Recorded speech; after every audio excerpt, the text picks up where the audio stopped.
اعوذ باللہ من الشیطان الرجیم، بسم اللہ الرحمن الرحیم۔ السلام علیکم، کیسے ہیں آپ؟ امید ہے خیریت سے ہوں گے۔ اب آپ کو میں نے پچھلی ویڈیو میں سارا بتایا تھا کہ آپ نے کون کون سے باب میں سے کون کون سے سبق پڑھنے ہیں۔ تو باب اول جو ہے ہم نے پچھلی ویڈیو میں سارا پڑھ لیا تھا۔ آج ہم دیکھیں گے باب دوم میں سے آپ نے کون کون سے سبق پڑھنے ہیں۔ باب دوم میں سے منعت و عبادات کے بے جو حصہ تھا عبادات میں، اس میں آپ نے حقوق اللہ اور تلاوت قرآن مجید پڑھنا ہے۔ سب سے پہلے حقوق اللہ پڑھتے ہیں۔ حقوق اللہ، حقوق اللہ کا مطلب ہے اللہ تعالیٰ کے حقوق۔ حقوق اللہ سے مراد وہ باتیں یا کام ہیں جن کو اللہ تعالیٰ کے خاطر کرنا ہر انسان پر واجب ہے۔ جیسے ہر انسان پر یہ لازم ہے کہ وہ اللہ تعالیٰ کو ایک مانے اور اس کے ساتھ کسی کو شریک نہ کرے۔ اب اللہ تعالیٰ کے حقوق ہے نا، جیسے انہوں نے ہمیں جس کے لیے ہمیں پیدا کیا، مطلب ہم ان کی ہر بات کو مانیں، جس بات کو کرنے کو انہوں نے حکم دیا وہ کرے، جن سے انہوں نے روکا وہ ان سے ہم رکیں۔ یہ سارے اللہ تعالیٰ کے حقوق میں آتے ہیں۔ اللہ تعالیٰ انسان کا خالق، مالک اور رازق ہے۔ اس نے انسان کو بہترین شکل و صورت پر پیدا کیا اور سننے، دیکھنے اور سمجھنے کی صلاحیت عطا کی۔ سورج، چاند، ستارے سب انسان کے فائدے کے لیے پیدا کیے۔ فرمان الہی ترجمہ وہی تو ہے جس نے سب چیزیں جو زمین میں ہیں تمہارے لیے پیدا کی۔ مطلب اللہ تعالیٰ نے انسان کے لیے جتنی بھی چیزیں زمین میں ہیں سب پیدا کی ہیں، تو اس کا ہمیں شکر ادا کرنا چاہیے نا۔ قرآن مجید میں ارشاد ہے ترجمہ، اور میں نے جنوں اور انسانوں کو اس لیے پیدا کیا کہ وہ میری عبادت کریں۔ اللہ تعالیٰ کے صنعت کا تقاضا ہے کہ انسان زمین پر اس کا بندہ بن کر رہے۔ بندہ ہونے کی حیثیت سے انسان پر اللہ تعالیٰ کے بہت سے حقوق واجب ہیں۔ بندگی کا تقاضا ہے کہ انسان ان حقوق کو ادا کرے تاکہ اللہ تعالیٰ اس سے خوش ہو جائے۔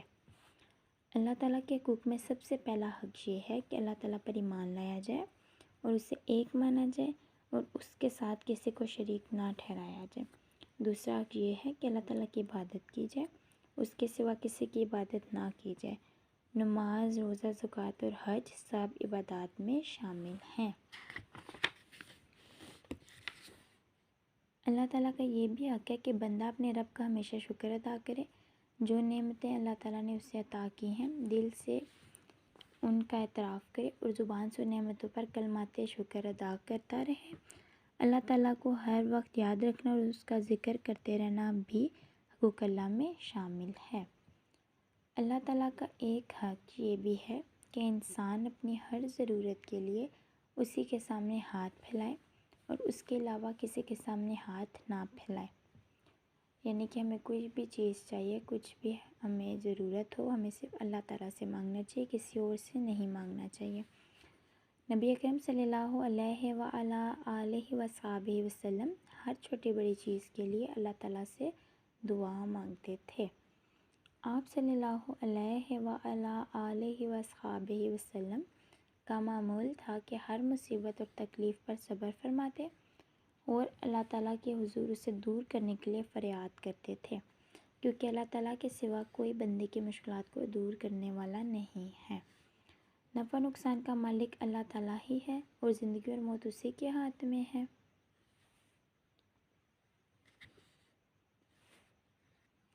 غم اور خوشی بھی اسی کی طرف سے ہے۔ ہمیں چاہیے کہ اللہ تعالیٰ کے سوا کسی کو نفع نقصان کا مالک نہ سمجھیں، اس کے سوا کسی سے نہ ڈریں، اپنی تمام امیدیں اسی سے وابستہ رکھیں اور اسی پر بھروسہ کریں۔ فرمان مصطفیٰ صلی اللہ علیہ وآلہ آلہ وصحبہ وسلم، اللہ تعالیٰ سے محبت کرو اس لیے کہ وہ تمہیں اپنی نعمتیں کھلا رہا ہے۔ مطلب ہمیں صرف اور صرف اللہ تعالیٰ سے محبت کرنی چاہیے، اپنی تمام تر امیدیں جو صرف اللہ تعالیٰ سے وابستہ رکھنی چاہیے۔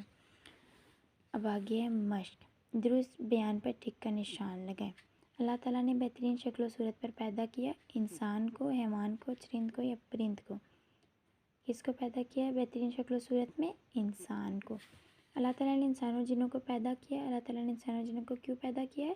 سیاحت کے لیے، کھانے کے لیے، عبادت کے لیے، کھیلنے کے لیے۔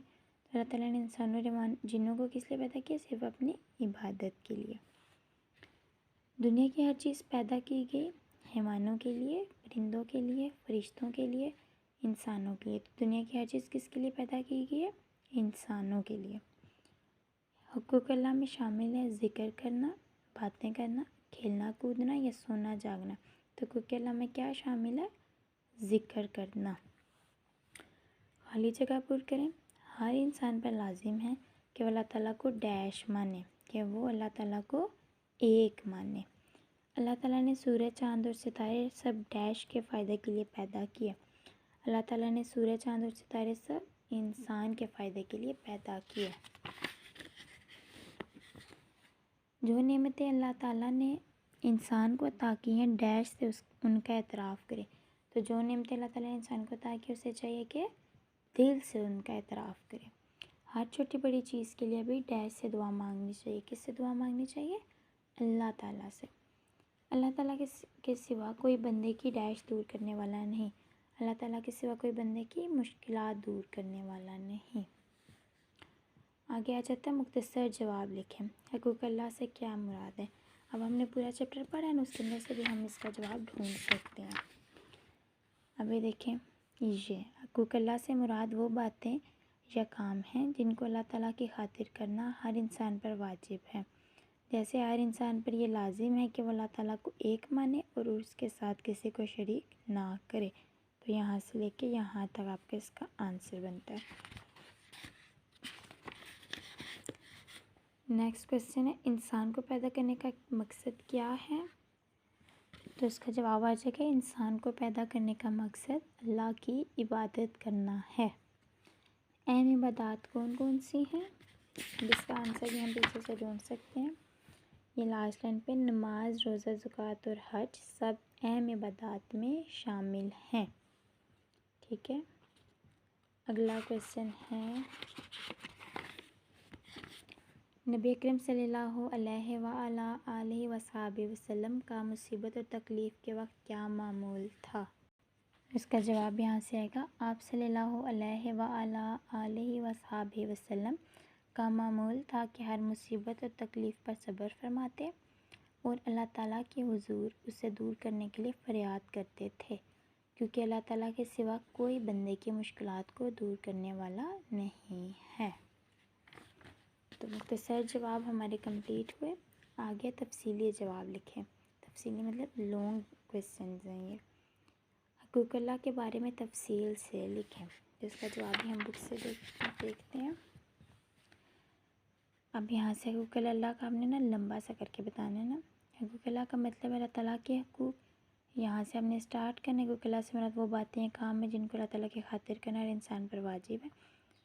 جیسے ہر انسان پر یہ لازم ہے کہ وہ اللہ تعالیٰ کو ایک مانے اور اس کے ساتھ کسی کو شریک نہ کرے۔ اللہ تعالیٰ انسان کا خالق، مالک اور رازق ہے۔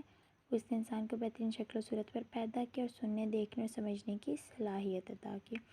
سورج، چاند، ستارے سب انسان کے فائدے کے لیے پیدا کیے۔ پہلے یہاں سے لے کے یہاں تک رائٹ کریں گے نا، اب پورا چیپٹر تو نہیں نا ہم لکھ سکتے ہیں، اس کے بعد آپ یہاں سے کریں گے ون لانگ کویسچن کے ساتھ۔ پہلے یہاں سے لے کے یہاں تک، پھر یہاں سے۔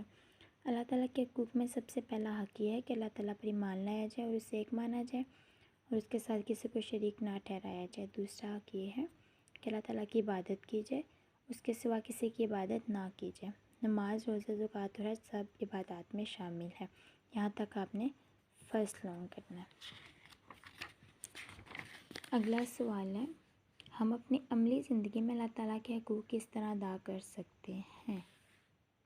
اس کا جواب یہاں سے ہم کریں گے۔ قرآن مجید میں ارشاد ہے، وَمَا خَلَقْتُ الْجِنَّ وَالْإِنسَ إِلَّا لِيَعْبُدُونِ۔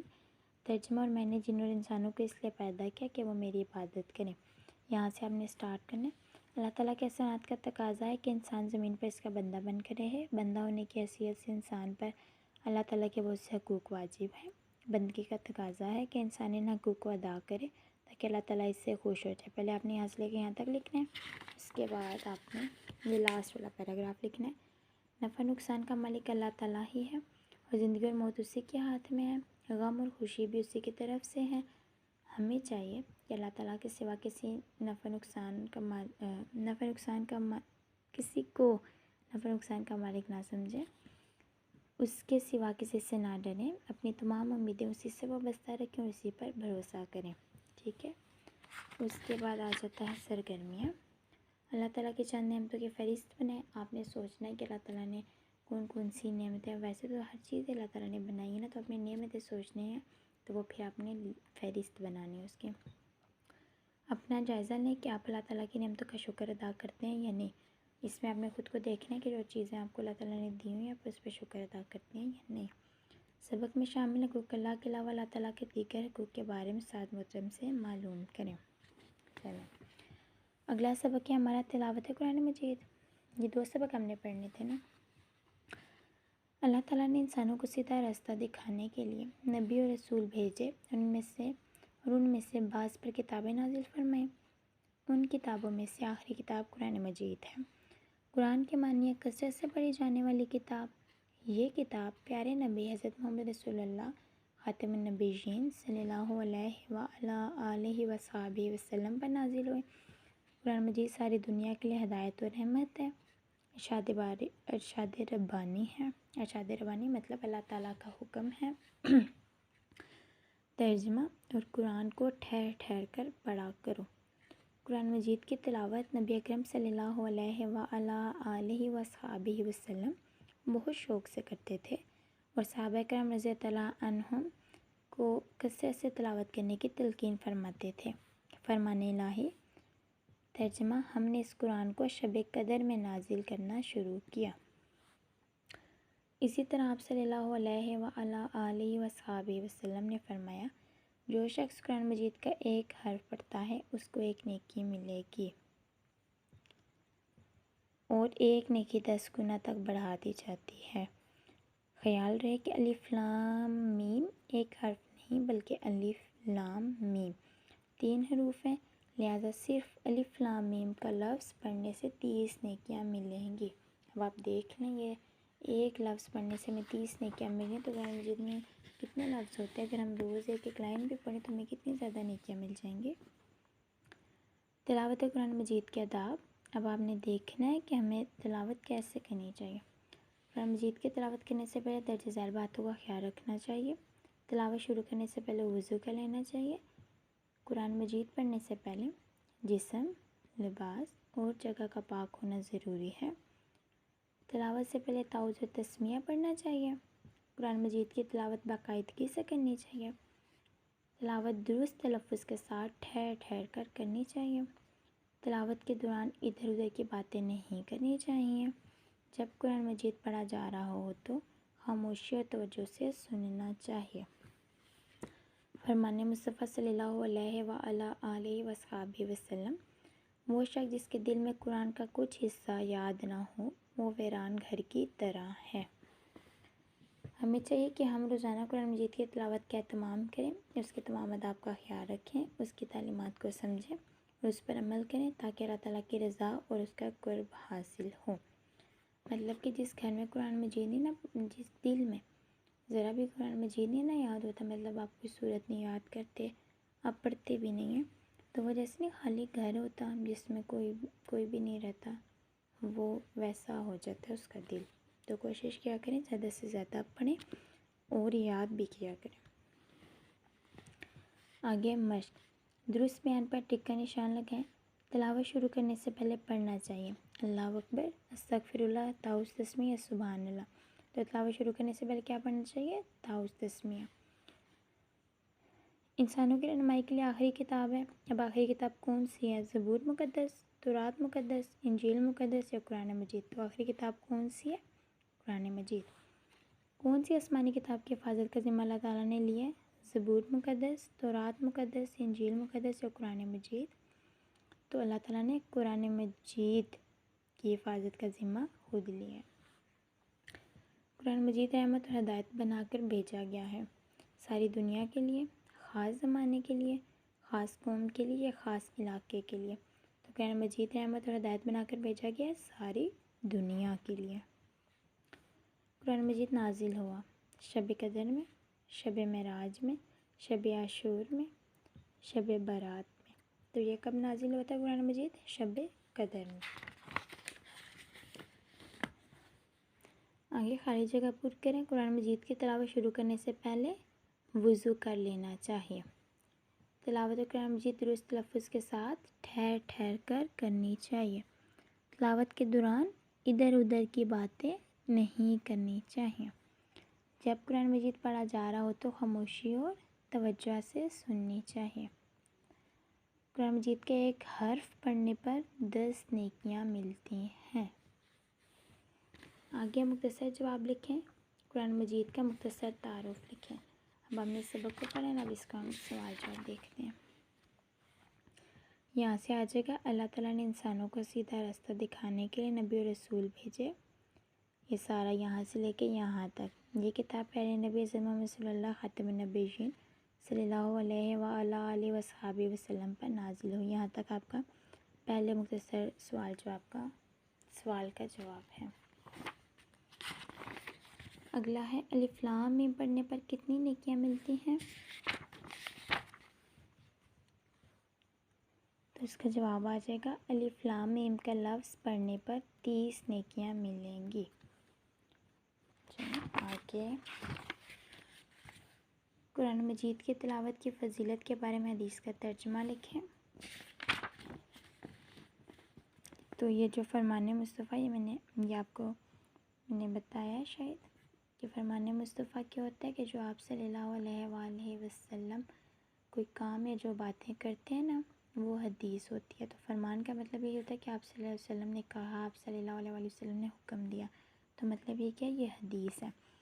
یہ آپ دیکھ سکتے ہیں نیچے بھی لکھا ہوا ہے حدیث، تو آپ نے یہ ترجمہ لکھنا ہے، وہ شخص جس کے دل میں قرآن کا کچھ حصہ یاد نہ ہو وہ ویران گھر کی طرح ہے۔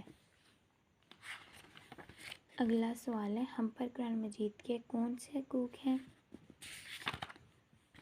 اب ہمیں قرآن مجید ہے نا ہمارے پاس، اب ہم اس کو کیسے پڑھ سکتے ہیں یا ہمیں کیا کرنا چاہیے، اس کے کیا حقوق ہیں؟ اب جیسے حقوق اللہ تھے نا، ویسے ہی قرآن مجید کے بھی کچھ حقوق ہیں۔ تو وہ کیا ہے کہ ہمیں روزانہ قرآن مجید کی تلاوت کا اہتمام کریں، اس کے تمام آداب کا خیال رکھیں، اس کی تعلیمات کو سمجھیں اور اس پر عمل کریں تاکہ اللہ تعالیٰ کی رضا اور اس کا قرب حاصل ہو۔ قرآن مجید ہمارے پاس پڑھا رہے بس پڑھا ہی رہے، تو ایسے تو نہیں اللہ تعالیٰ ہم سے خوش ہوں گے۔ جب تک ہم اسے پڑھیں گے نہیں، اسے سمجھیں گے نہیں، اس پہ عمل نہیں کریں گے، تب تک اللہ تعالیٰ ہم سے خوش نہیں ہوں گے۔ آگے تفصیلی جواب لکھیں، قرآن مجید کی تلاوت کی اہمیت و فضیلت بیان کریں۔ تو اس کا جواب آپ کا یہاں سے بنے گا، قرآن مجید ساری دنیا کے لیے ہدایت و رحمت ہے، ارشاد ربانی ہے۔ یہاں سے لیکن آپ یہاں تک کریں گے، لہٰذا صرف الف لام میم کا لفظ پڑھنے پر 30 نیکیاں ملیں گی۔ پہلا تفصیلی سوال کا جواب ہے یہاں سے لے کے یہاں تک۔ اب دوسرا دیکھتے ہیں، قرآن مجید کی تلاوت کے کوئی سے 5 آداب تحریر کریں۔ تلاوت قرآن مجید کے آداب ہیں، آپ یہاں سے سٹارٹ کریں گے اور کوئی سے 5 کرنے ہیں۔ تلاوت شروع کرنے سے پہلے وضو کر لینا چاہیے۔ قرآن مجید پڑھنے سے پہلے جسم، لباس اور جگہ کا پاک ہونا ضروری ہے۔ تلاوت سے پہلے تعوذ اور تسمیہ پڑھنا چاہیے۔ قرآن مجید کی تلاوت باقاعدگی سے کرنی چاہیے۔